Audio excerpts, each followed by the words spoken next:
Our team attendance and rotation feature is one of the most powerful in the software.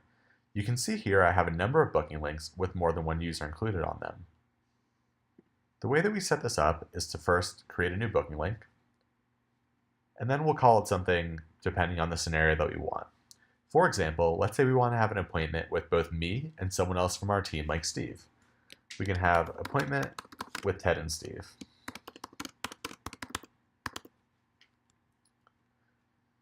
Then we're going to go ahead down to the team attendance and rotation option and hit enable.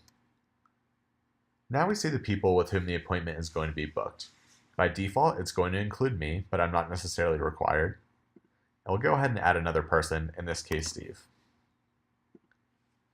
Okay, so here's where we get into the different ways that this feature can be used. In this example, we want both Steve and I to be required. We often use this if, for example, there's a technical sale that requires both a salesperson and a technical representative from a team, or if there's just two people from a company with whom meetings need to be scheduled. This is going to check both my calendar and Steve's calendar, and then determine what time to book the appointment for when both of us are free. Another option is our distribution feature. We can add another person to the rotation here, such as Jack, and in this case, we can say that they're one of the people in rotation and only one will attend. What this means is that the appointment is going to be assigned to one of these three people, but only one of us. We then have two options for how we want these assigned. We can either do it in a random order, and the system will round robin it between everyone by assigning it randomly, or in the order that we've selected, like this. The last example is to add a person and say that they're not required to attend, but will receive an invite if available. What this will do is it will require some of the people to attend, such as me and Steve, and Jim, who's added last here, is not required to attend, but will receive an invitation if he's available. So it's actually going to be assigned to Steve and I, and if Jim happens to be free, he'll get an invite, but if he's not free, then he won't. Sometimes people use this if, for example, a company executive wants to come onto a call at the beginning or the end just to say hello to a customer or prospect. They can not require that they're free, but if they happen to be available, they can come on and say hello. Hope you enjoyed this feature and use it to successfully distribute meetings amongst your team or assign meetings to multiple people. AppointmentCore's payments integrations allow you to collect payment from a customer at the time of booking. You can either do this using an Infusionsoft order form. For instructions on this, you can find it in our Help Center, and we'll go ahead and include a link to that. Or you can use our integration with Stripe to take a payment that way. Here on the third step, Gather Information, Payments, and Trigger Automation, you have Payments. This is connected to Stripe and allows you to collect money from your customers. You'll need a Stripe account already in order to use this. We support a number of different currencies, but if you don't see yours listed, please just send us a message and we'll do our best to include it.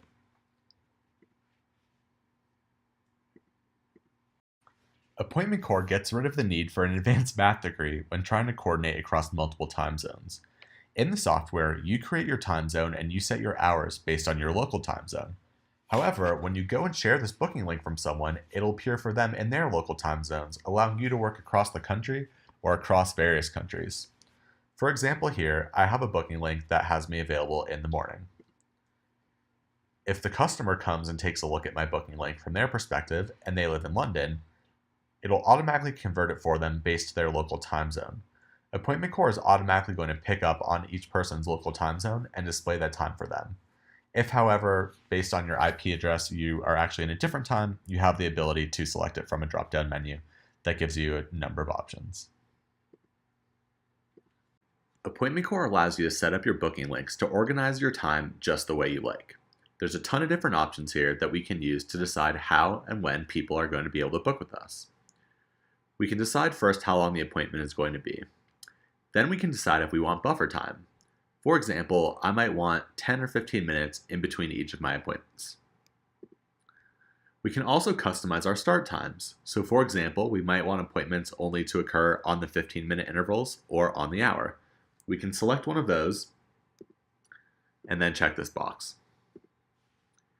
We also have the ability to select how far into the future someone can book an appointment with us, and also how much notice we want before someone books an appointment. Meeting must be booked specified time in advance, gives a minimum number of days that are required for someone to be able to book with us. For example, I only allow people to book within 12 hours. Some people may have 24 hours required. We can also limit how far into the future someone is allowed to book with us. Now, I travel a lot for work, so I might not want to give people availability more than 14 days in advance. If I'm in a sales role and I want to encourage the person to book an appointment that's sooner than later, I may only give 7 or 10 days. We also have a feature called Make Me Look Busy, which will allow you to select how many appointments show up per day. For example, you can display no more than 3 or no more than 5 appointments. This means that no matter how much time you have available, AppointmentCore will never display more than 5 time slots. When someone books one of the appointments, it'll add the next closest time and it'll display 5 slots again. It'll always show 5 time slots, assuming you have at least 5 slots open that day. Then we allow people to cancel or reschedule the appointments. Only if we want to, though. We can also prevent them from canceling or rescheduling if within a certain number of hours. I might want to allow my customers to cancel or reschedule with me, but prevent it if it's within 2 hours and might want to require that they do something else.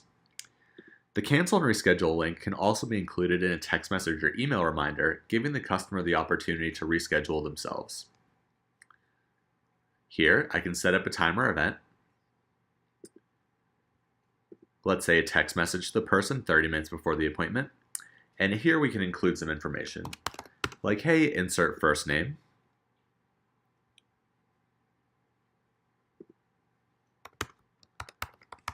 Looking forward to our appointment.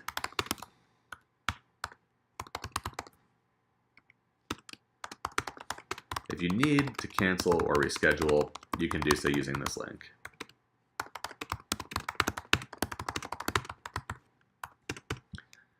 Here we can add a merge field, which in this case is going to be the cancel and reschedule information. We do this by going and selecting appointment, and then here we have the appointment cancel and reschedule link that we can include for the customer. It'll go ahead and include the link so that it'll go out to them as a text message and they'll easily be able to cancel or reschedule at the appropriate time.